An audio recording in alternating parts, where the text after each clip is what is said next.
In episode 64, titled Three-Tier versus Collapsed Core, Selecting the Right Hierarchy, the focus is on hierarchy choice as a practical balance between simplicity and scale, rather than as a debate about which diagram looks cleaner. Network hierarchy is how you structure roles, failure domains, and operational responsibility. And the exam tests whether you can pick a hierarchy that matches site size, growth expectations, and resiliency needs. Three-tier designs introduce more layers, which can feel complex, but they also create clearer separation of functions and more room to scale. Collapsed core designs reduce layers, which simplifies operations for smaller sites, but that simplification can become a bottleneck when the site grows. The right decision is not about following a trend, but about matching hierarchy to the realities of traffic patterns, change velocity, and the blast radius you can tolerate.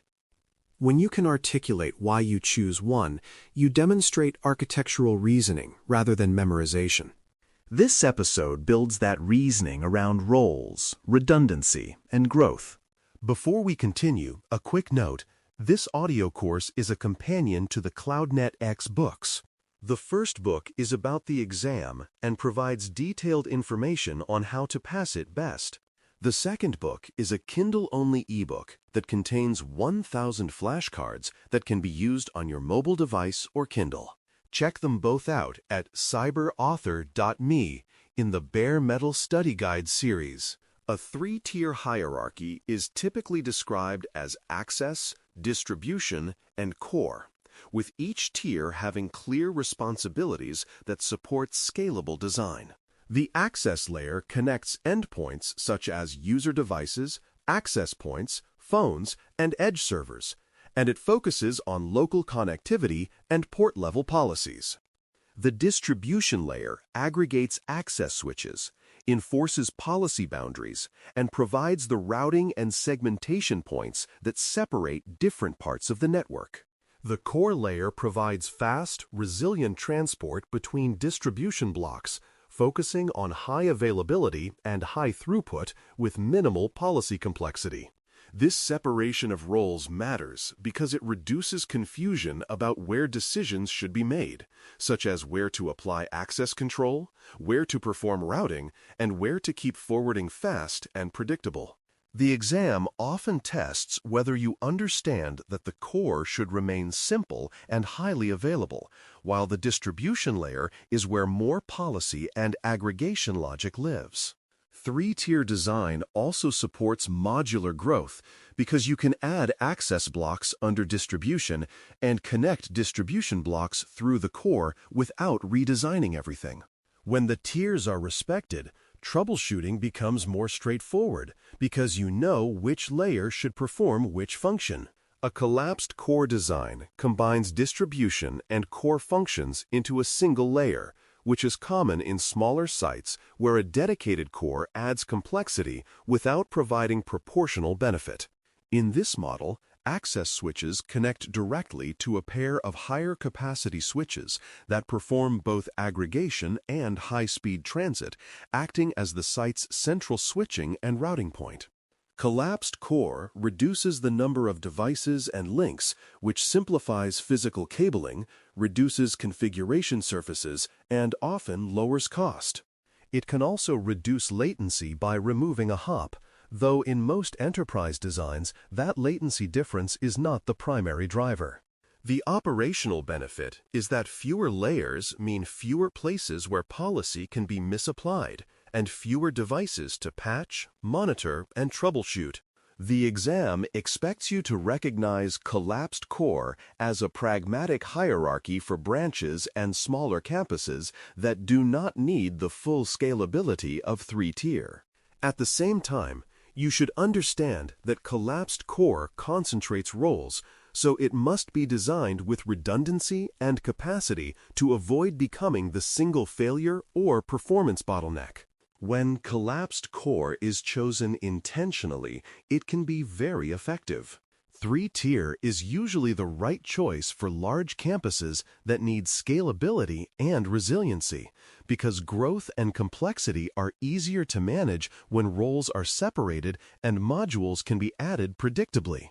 Large campuses often have many buildings, many distribution blocks, high east-west traffic between services, and changing requirements that demand flexibility in segmentation and policy.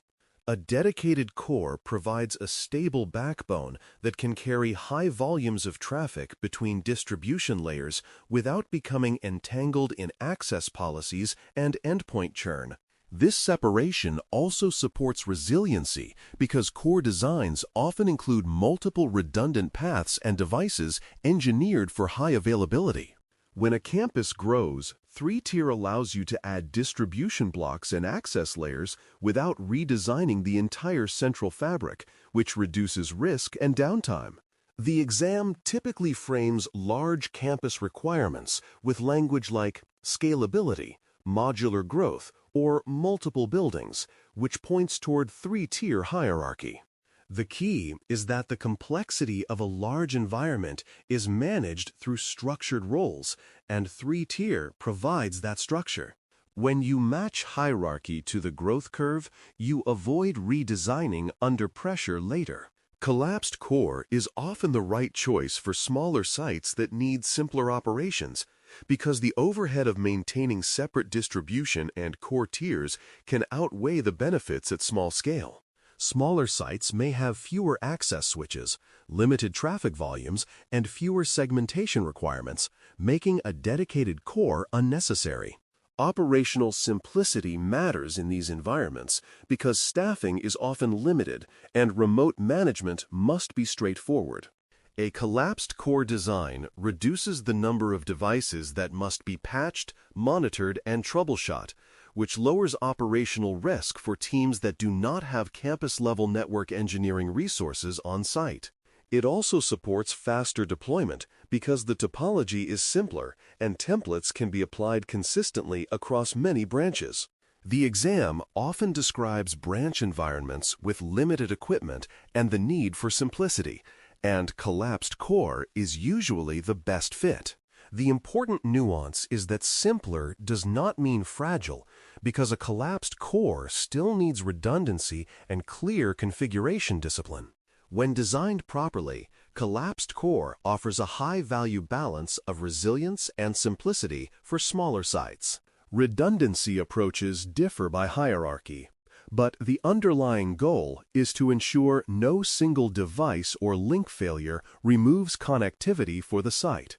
In 3-tier designs, redundancy often includes dual distribution switches per access block and redundant uplinks from access to distribution, with the core providing redundant paths between distribution blocks.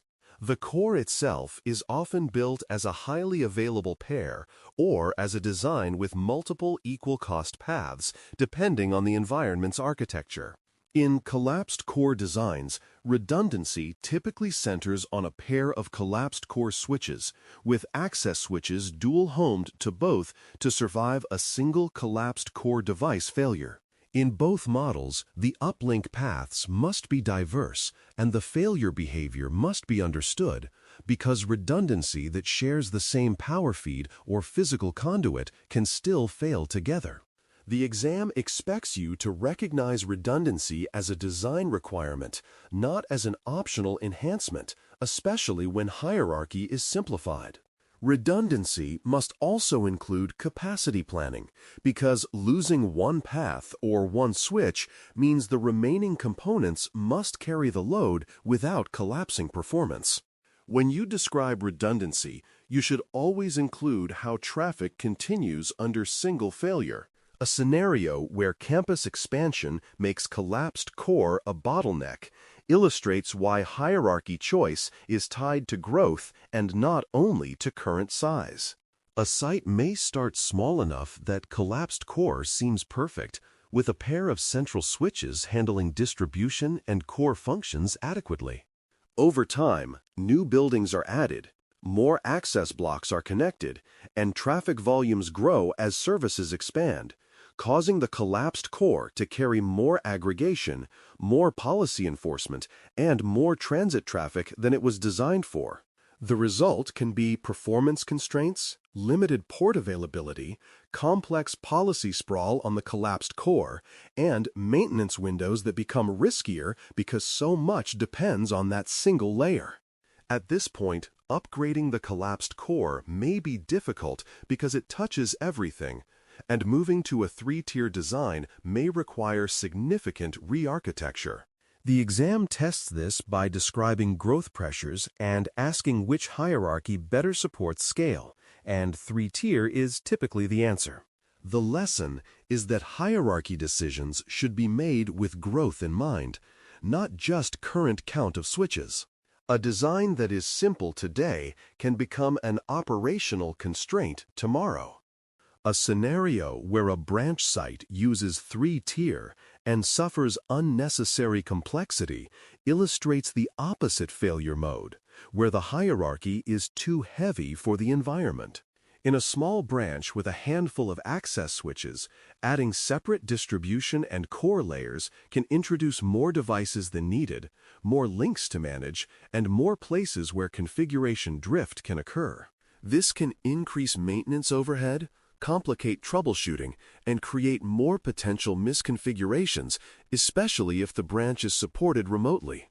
The branch may not have enough traffic volume or segmentation needs to justify the added layers, and the operational benefits of role separation may be minimal compared to the increased complexity. The exam may describe a small site struggling with complexity or change management, and the correct answer is often to simplify topology with a collapsed core model. The goal is to build a topology that staff can operate reliably, not one that looks like a campus design standard applied everywhere. When you align hierarchy to site size, you reduce operational risk and make resilience more achievable in practice. A pitfall in both models is unclear roles, because when it is not clear where policies belong, policy sprawl grows and troubleshooting slows. If access, distribution, and core responsibilities are blended unpredictably, teams may apply access control lists, routing decisions, and quality of service settings in inconsistent locations.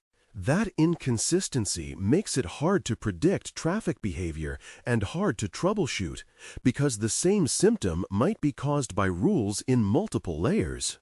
In three-tier designs, this pitfall appears when the core is treated as a policy layer rather than a transport layer, leading to complexity where the core should remain stable.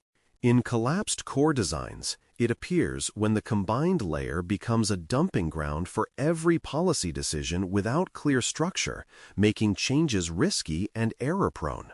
The exam tests this indirectly through scenarios where troubleshooting is slow and policies are inconsistent, and the right remedy is to clarify roles and standardize where controls are applied. Clear roles are a resilience tool because they reduce human error and shorten recovery time during incidents. When you keep roles clean, the network behaves more predictably and changes become safer. Another pitfall is oversimplification that creates a single point of failure, which can happen when collapsed core is implemented as one device, or when redundancy is omitted to save cost. A single collapsed core switch might function under normal conditions, but its failure takes down the entire site, which violates most availability expectations. Even with two devices, poor uplink design, shared power, or shared physical routing can create correlated failures that effectively behave like a single point. The exam often tests this by presenting a simple topology and asking what risk it introduces, with the correct answer highlighting the new choke point. Oversimplification can also show up when the design eliminates distribution functions that were providing segmentation, causing the network to become flatter and more permissive, which increases security risk and blast radius. The key is that simplification must be paired with deliberate redundancy and clear boundaries, otherwise it trades complexity for fragility.